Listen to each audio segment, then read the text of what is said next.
Welcome to Step 49, your savings goals. So we began this course talking about your dreams, your whys, your whats, your financial objectives in general. And in Step 4, you might have talked about your objectives, where you want to be in terms of your finances. And here's where I really want you to start incorporating that with your long-term savings plan.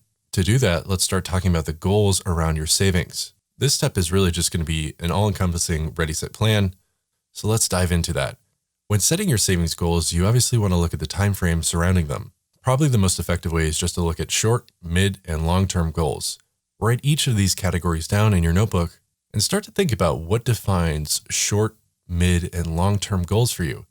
A short-term goal might be something like a vacation, a new cell phone that you need, maybe a new TV, computer, laptop, something that you can budget, setting aside some money for. And we briefly touched on this in the last step, where we talked about short-term goals not really being applicable to your savings rate, because ultimately you're just saving up for a purchase rather than an investment or debt repayment.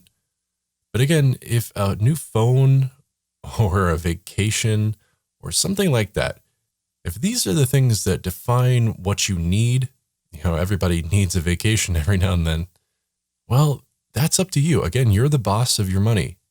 And one thing I like to do, one trick I employ myself around short-term goals, these large purchases we usually have, is I first say, why do I need this?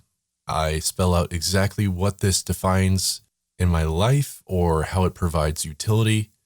And I like to say that for every $100 of purchase or how much I'm spending, I want to do at least 1 hour of research to better understand why or what or how this goal is going to be achieved, what I'm going to see, what I'm going to do.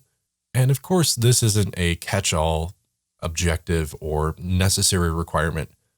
Obviously, you know that you need a cell phone, so you don't need to be doing 8 hours of research to find that new one. But maybe doing some of that research, shopping around, better understanding what your needs are for a cell phone will lead you to find that you can get a lot of utility out of a $400 phone versus the $800 phone. And the trade-off really isn't worth that extra $400 that you could instead be putting into your savings. This will also help you get that phone faster and get out of that crappy phone that you're using now. So what I'm trying to say is that with short-term objectives, short-term savings goals, knee-jerk reactions are often not advisable.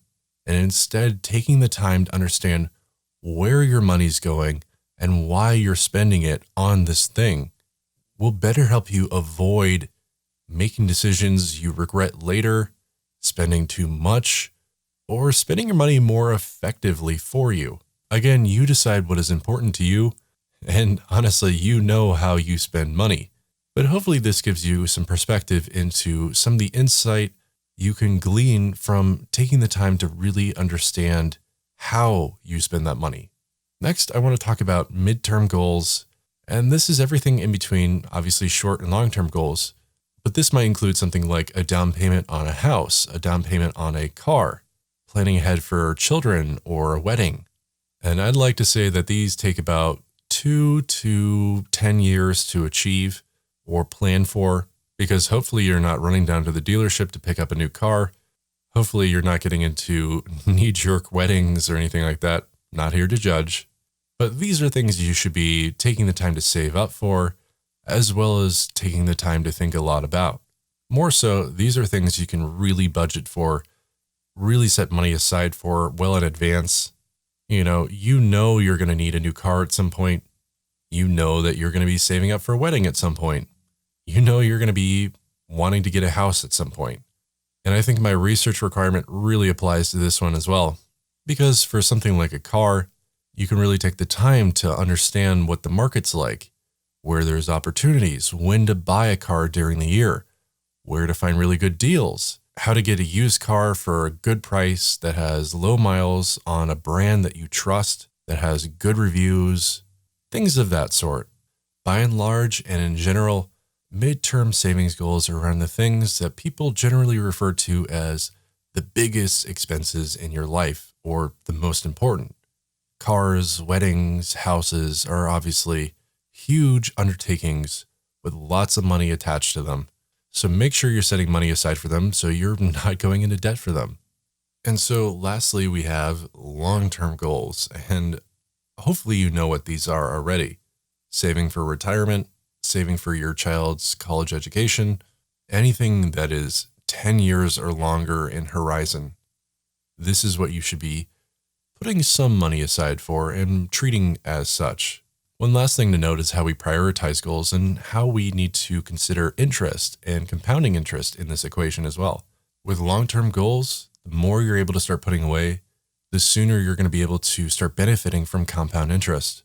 But regardless, as the last step of the Ready Set plan, consider how you'll divide your savings between your various targets. For example, you could set 50% for your short-term goals, 30% for your midterm goals, and 20% for your long-term goals, but it's entirely up to you.